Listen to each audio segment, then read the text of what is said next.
প্রথমেই একটা সত্য কথা বলে নেই, আমি কখনোই বিশ্ববিদ্যালয় পাশ করিনি। তাই সমাবর্তন জিনিসটাতেও আমার কখনো কোনো দিন উপস্থিত হওয়ার প্রয়োজন পড়েনি। এর চেয়ে বড় সত্য কথা হলো, আজকেই কোনো বিশ্ববিদ্যালয়ের সমাবর্তন অনুষ্ঠান সবচেয়ে কাছ থেকে দেখছি আমি। তাই বিশ্বের অন্যতম সেরা বিশ্ববিদ্যালয়ের এই সমাবর্তন অনুষ্ঠানে উপস্থিত থাকতে পেরে নিজেকে অত্যন্ত সম্মানিত বোধ করছি। কোনো কথার ফুলঝুরি নয়, আজ স্রেফ 3টা গল্প বলবো আমি তোমাদের, এর বাইরে কিছু নয়। আমার প্রথম গল্পটি কিছু বিচ্ছিন্ন বিন্দুকে এক সুতোয় বেঁধে ফেলার গল্প। ভর্তি হওয়ার 6 মাসের মাথাতেই রিড কলেজে পড়ালেখায় ক্ষান্ত দেই আমি। যদিও এরপরও সেখানে আমি প্রায় 1.5 বছর ছিলাম, কিন্তু সেটাকে পড়ালেখা নিয়ে থাকা বলে না। আচ্ছা, কেন আমি বিশ্ববিদ্যালয় ছাড়লাম? এর শুরু আসলে আমার জন্মেরও আগে। আমার আসল মা ছিলেন একজন অবিবাহিত তরুণ। তিনি তখন বিশ্ববিদ্যালয়ে পড়ছেন। আমার ভরণ পোষণের দায়িত্ব নেওয়া তার পক্ষে সম্ভব নয়। তিনি সিদ্ধান্ত নিয়েছিলেন আমাকে এমন কারো কাছে দত্তক দেবেন যাদের বিশ্ববিদ্যালয়ের ডিগ্রি আছে। সিদ্ধান্ত হলো এক আইনজীবী ও তার স্ত্রী আমাকে দত্তক নেবেন। কিন্তু একদম শেষ মুহূর্তে দেখা গেল ওই দম্পতির কারোরই বিশ্ববিদ্যালয়ের ডিগ্রি নেই। বিশেষ করে আইনজীবী ভদ্রলোক কখনো হাই স্কুলের গণ্ডি পেরোতে পারেননি। আমার মা তো আর কাগজপত্র সই করতে রাজি হন না। অনেক ঘটনার পর ওই দম্পতি প্রতিজ্ঞা করলেন তারা আমাকে অবশ্যই বিশ্ববিদ্যালয়ে পড়াবেন। তখন মায়ের মন একটু গলল। তিনি কাগজে সই করে আমাকে তাদের হাতে তুলে দিলেন। এর 17 বছর পরের ঘটনা। তারা আমাকে সত্যি সত্যি বিশ্ববিদ্যালয়ে ভর্তি করিয়েছিলেন, কিন্তু আমি বোকার মতো বেছে নিয়েছিলাম এমন এক বিশ্ববিদ্যালয় যার পড়ালেখার খরচ প্রায় তোমাদের এই স্ট্যানফোর্ডের সমান। আমার দরিদ্র মা বাবার সব জমানো টাকা আমার পড়ালেখার পেছনে চলে যাচ্ছিল। 6 মাসের মাথাতেই আমি বুঝলাম এর কোনো মানে হয় না। জীবনে কি করতে চাই সে ব্যাপারে আমার কোনো ধারণা নেই, এবং বিশ্ববিদ্যালয়ের পড়ালেখা এ ব্যাপারে কিভাবে সাহায্য করবে সেটাও বুঝতে পারছিলাম না। অথচ মা বাবার সারা জীবনের জমানো সব টাকা এই অর্থহীন পড়ালেখার পেছনে আমি ব্যয় করেছিলাম। তাই আমি বিশ্ববিদ্যালয় ছাড়ার সিদ্ধান্ত নিলাম এবং মনে হলো যে এবার সব কিছু ঠিক হয়ে যাবে। সিদ্ধান্তটা ভয়াবহ মনে হলেও এখন আমি যখন পেছন ফিরে তাকাই তখন মনে হয় এটা আমার জীবনের অন্যতম সেরা সিদ্ধান্ত ছিল। বিশ্ববিদ্যালয় ছেড়ে দেওয়ার সঙ্গে সঙ্গেই আমি ডিগ্রির জন্য দরকারি কিন্তু আমার অপছন্দের কোর্সগুলো নেওয়া বন্ধ করে দিতে পারলাম। কোনো বাধ্যবাধকতা থাকলো না। আমি আমার আগ্রহের বিষয়গুলো খুঁজে নিতে লাগলাম। পুরো ব্যাপারটিকে কোনোভাবেই রোমান্টিক বলা যাবে না। আমার কোনো রুম ছিল না। বন্ধুদের রুমের ফ্লোরে ঘুমাতাম। ব্যবহৃত কোকের বোতল ফেরত দিয়ে আমি 5 সেন্ট করে কামাই করতাম, যেটা দিয়ে খাবার কিনতাম।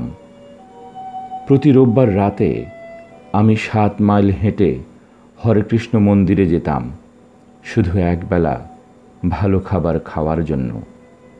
এটা আমার খুবই ভালো লাগতো। এই ভালো লাগাটা ছিল গুরুত্বপূর্ণ। রিড কলেজে সম্ভবত দেশে সেরা ক্যালিগ্রাফি শেখানো হতো সে সময়। ক্যাম্পাসে সাঁটা পোস্টার সহ সব কিছুই করা হতো চমৎকার হাতের লেখা দিয়ে। আমি যেহেতু আর স্বাভাবিক পড়ালেখার মাঝে ছিলাম না, তাই যে কোনো কোর্সেই চালিয়ে নিতে পারতাম। আমি ক্যালিগ্রাফি কোর্সে ভর্তি হয়ে গেলাম।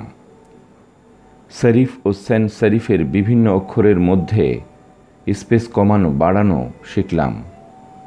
ভালো টাইপোগ্রাফি কিভাবে করতে হয় সেটা শিখলাম। ব্যাপারটা ছিল সত্যি দারুণ সুন্দর, ঐতিহাসিক, বিজ্ঞানের ধরাছোঁয়ার বাইরে একটা আর্ট। আমি এর মধ্যে মজা খুঁজে পেলাম। এই ক্যালিগ্রাফি জিনিসটা কোনো দিন বাস্তব জীবনে আমার কাজে আসবে এটা কখনো ভাবিনি। কিন্তু 10 বছর পর আমরা যখন আমাদের প্রথম ম্যাকিনটশ কম্পিউটার ডিজাইন করি, তখন এর পুরো ব্যাপারটাই আমার কাজে লাগলো। ওটাই ছিল প্রথম কম্পিউটার যেটাই চমৎকার টাইপোগ্রাফির ব্যবহার ছিল। আমি যদি সেই ক্যালিগ্রাফি কোর্সটা না নিতাম, তাহলে ম্যাক কম্পিউটারে কখনো নানা রকম অক্ষর এবং আনুপাতিক দূরত্বের অক্ষর থাকতো না। আর যেহেতু উইন্ডোজ ম্যাকের এই ফন্ট সরাসরি নকল করেছে, তাই বলা যায় কোনো কম্পিউটারেই এ ধরনের ফন্ট থাকতো না। আমি যদি বিশ্ববিদ্যালয়ে না ছাড়তাম, তাহলে আমি কখনোই ওই ক্যালিগ্রাফি কোর্সে ভর্তি হতাম না এবং কম্পিউটারে হয়তো কখনো এত সুন্দর ফন্ট থাকতো না। অবশ্য বিশ্ববিদ্যালয়ে থাকা অবস্থায় এসব বিচ্ছিন্ন ঘটনাকে এক সুতায় বাঁধা অসম্ভব ছিল, কিন্তু 10 বছর পর পেছনে তাকালে এটা ছিল খুবই পরিষ্কার একটা বিষয়। আবার তুমি কখনোই ভবিষ্যতের দিকে তাকিয়ে বিচ্ছিন্ন ঘটনাগুলোকে এক সুতোয় বাঁধতে পারবে না। এটা কেবল পেছনে তাকিয়েই সম্ভব। অতএব তোমাকে বিশ্বাস করতেই হবে বিচ্ছিন্ন ঘটনাগুলো একসময় ভবিষ্যতে গিয়ে একটা অর্থবহ জিনিসে পরিণত হবেই। তোমার ভাগ্য, জীবন, কর্ম, কিছু না কিছু একটার উপর তোমাকে বিশ্বাস রাখতেই হবে। এটা কখনোই আমাকে ব্যর্থ করেনি, বরং উল্টোটা করেছে। আমার দ্বিতীয় গল্পটি ভালোবাসা আর হারানোর গল্প। আমি খুব ভাগ্যবান ছিলাম, কারণ জীবনের শুরুতেই আমি যা করতে ভালোবাসি তা খুঁজে পেয়েছিলাম। আমার বয়স যখন 20, তখন আমি আর ওজ দুজনে মিলে আমাদের বাড়ির গ্যারেজে অ্যাপল কোম্পানি শুরু করেছিলাম। আমরা পরিশ্রম করেছিলাম ফাটাফাটি, তাই তো দুজনের সেই কোম্পানি 10 বছরের মাথায় 4000 কর্মচারীর $2 বিলিয়ন কোম্পানিতে পরিণত হয়। আমার বয়স যখন 30, তখন আমরা আমাদের সেরা কম্পিউটার ম্যাকিনটশ বাজারে ছেড়েছি। এর ঠিক 1 বছর পরের ঘটনা। আমি অ্যাপল থেকে চাকরিচ্যুত হই। যে কোম্পানির মালিক তুমি নিজে, সেই কোম্পানি থেকে কিভাবে তোমার চাকরি চলে যায়? মজার হলেও আমার ক্ষেত্রে সেটা ঘটেছিল। প্রতিষ্ঠান হিসেবে অ্যাপল যখন বড় হতে লাগলো, তখন কোম্পানিটি ভালোভাবে চালানোর জন্য এমন একজনকে নিয়োগ দিলাম যে আমার সঙ্গে কাজ করবে। 1 বছর ঠিকঠাক মতো কাটলেও এরপর থেকে তার সঙ্গে আমার মতের অমিল হতে শুরু করলো। প্রতিষ্ঠানের পরিচালনা পর্ষদ তার পক্ষ নিলে আমি অ্যাপল থেকে বহিষ্কৃত হলাম, এবং সেটা ছিল খুব ঢাকঢোল পিটিয়েই। তোমরা বুঝতেই পারছো ঘটনাটা আমার জন্য কেমন হতাশার ছিল। আমি সারা জীবন যে জিনিসটার পেছনে খেটেছি, সেটাই আর আমার রইল না।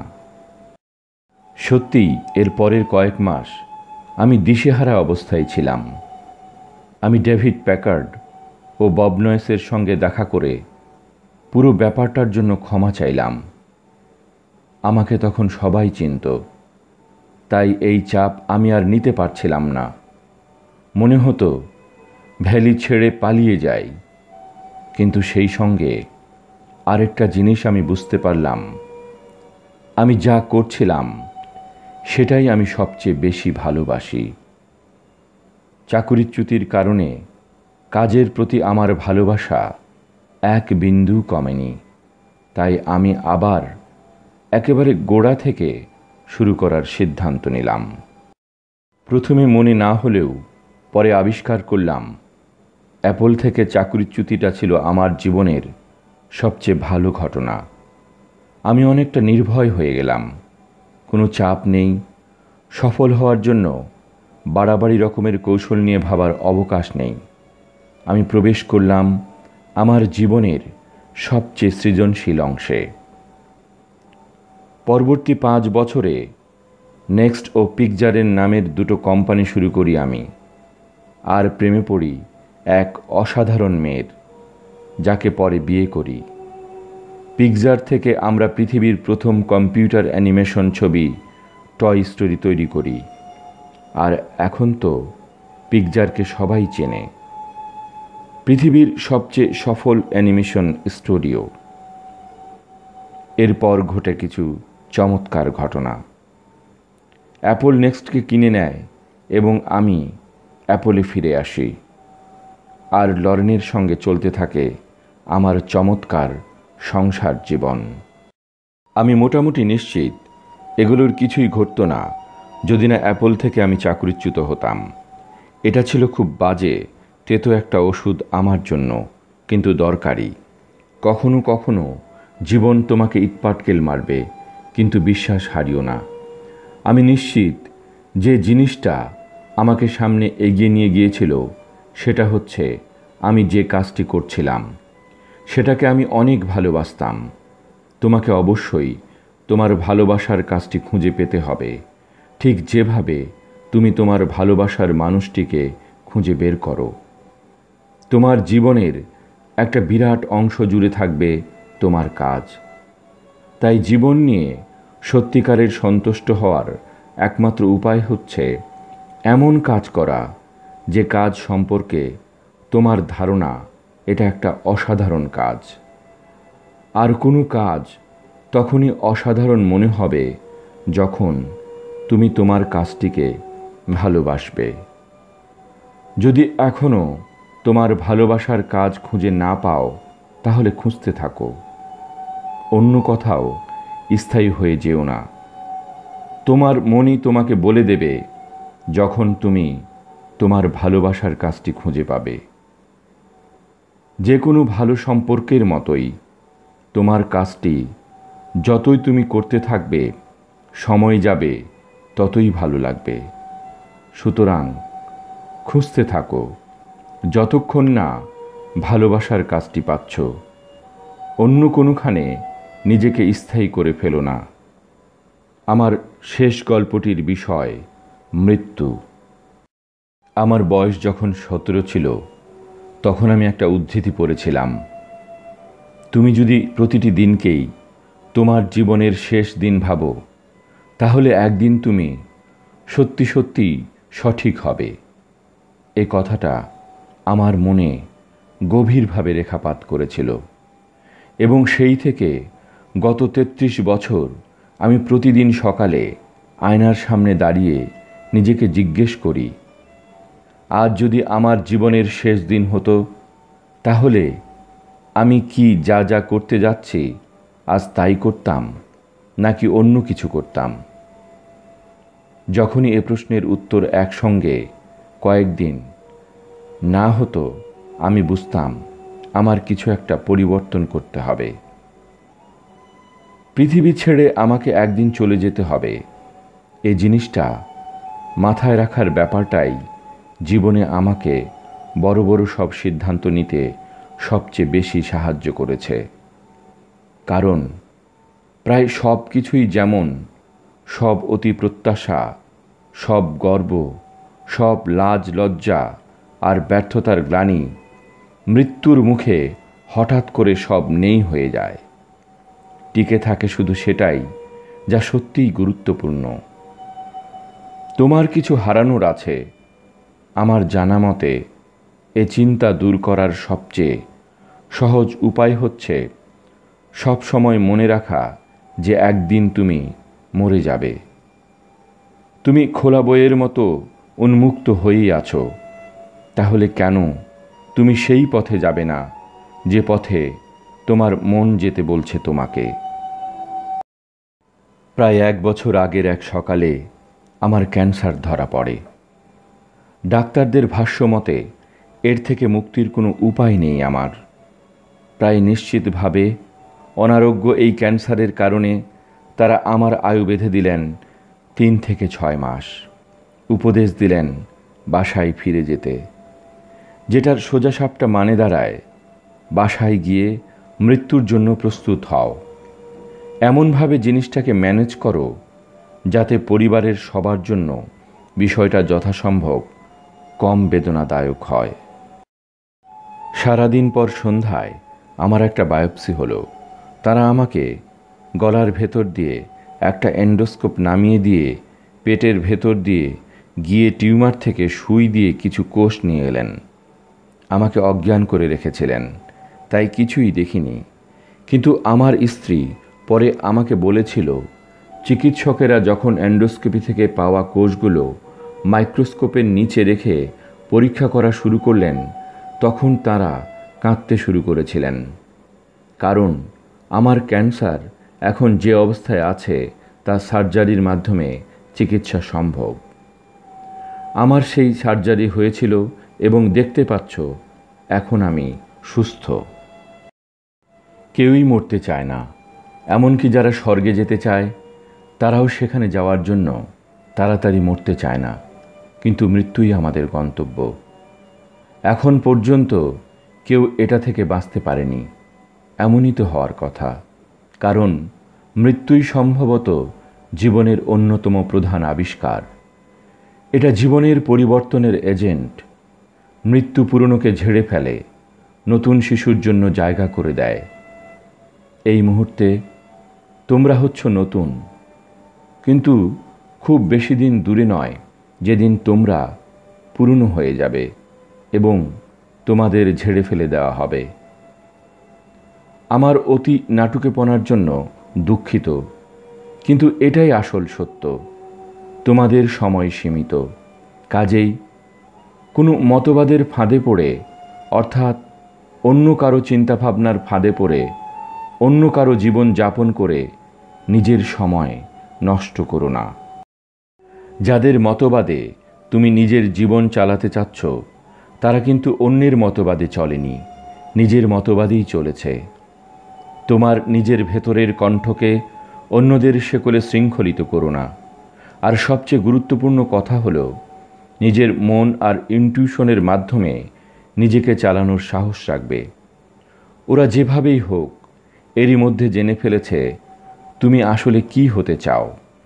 এছাড়া আর যা বাকি থাকে সবই খুব গৌণ ব্যাপার। আমি যখন তরুণ ছিলাম তখন দি হোল আর্থ ক্যাটালগ নামের অসাধারণ একটা পত্রিকা প্রকাশিত হতো, যেটা কিনা ছিল আমাদের প্রজন্মের বাইবেল। এটা বের করতেন স্টুয়ার্ট ব্র্যান্ড নামের এক ভদ্রলোক। তিনি তার কবিত্ব দিয়ে পত্রিকাটিকে জীবন্ত করে তুলেছিলেন। স্টুয়ার্ট ও তার টিম পত্রিকাটির অনেক সংখ্যা বের করেছিলেন। 70-এর দশকের মাঝামাঝি সময়ে আমার বয়স যখন ঠিক তোমাদের বয়সের কাছাকাছি, তখন পত্রিকাটির শেষ সংখ্যা প্রকাশিত হয়। বিদায়ী সেই সংখ্যায় শেষ পাতায় ছিল একটা ভোরের ছবি। তার নিচে লেখা ছিল, ক্ষুধার্ত থেকো, বোকা থেকো। এটা ছিল তাদের বিদায়কালের বার্তা। ক্ষুধার্ত থেকো, বোকা থেকো। এবং আমি নিজেও সব সময় এটা মেনে চলার চেষ্টা করেছি। আজ তোমরা যখন বিশ্ববিদ্যালয়ের গণ্ডি ছেড়ে আরও বড় নতুন একটা জীবনে প্রবেশ করতে যাচ্ছ, আমি তোমাদেরও এটা মেনে চলার আহ্বান জানাচ্ছি। ক্ষুধার্ত থেকো, বোকা থেকো। আপনাদের সবাইকে অনেক অনেক ধন্যবাদ।